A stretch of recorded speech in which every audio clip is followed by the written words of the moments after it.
महाराष्ट्राच्या जालना जिल्ह्यातील भोकरदन तालुक्यात एक प्राचीन अत्यंत चमत्कारिक मंदिर आहे. राजूरचा गणपती हजारो वर्षापासून भक्ताच्या मनात श्रद्धेचा दीप जपणारा हा गणपती आजही चमत्कारासाठी प्रसिद्ध आहे.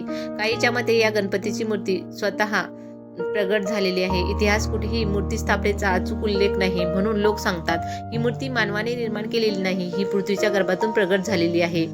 पुरातन आख्यायिकेनुसार इथल्या गावकऱ्यांना एका रात्री डोंगराळ भागातून तेजस्वी प्रकाश दिसला. दुसऱ्या दिवशी त्या ठिकाणी गणपतीची मूर्ती दिसली.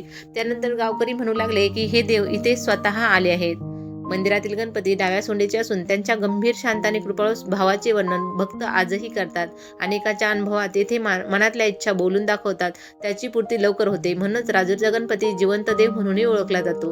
या ठिकाणी आणखी एक रहस्य आजही सांगितले जाते. मंदिरातील मूर्तीच्या मागे असलेल्या छोट्या गुहेत एक विशेष कंपन आणि उबदारपणा जाणवतो. असे म्हणतात की हे स्थान सतत दिव्य ऊर्जेने भरलेले आहे आणि जेथे भक्त मनापासून प्रार्थना करतात तेथे गणपती तात्काळ प्रतिसाद देतात.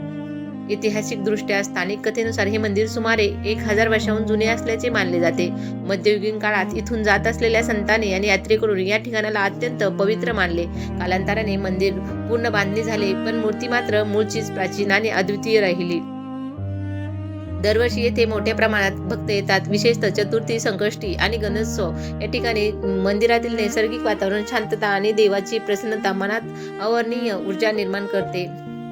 राजूरचा गणपती इतका लोकप्रिय असण्याचे कारण एकच, इथे आल्यावर एक वेगळी शक्ती, समाधान आणि देवाची उपस्थिती जाणवते. इतिहास, श्रद्धा आणि रहस्य याचा संगम असलेले हे ठिकाण जालना जिल्ह्यातील आध्यात्मिक हृदय आहे.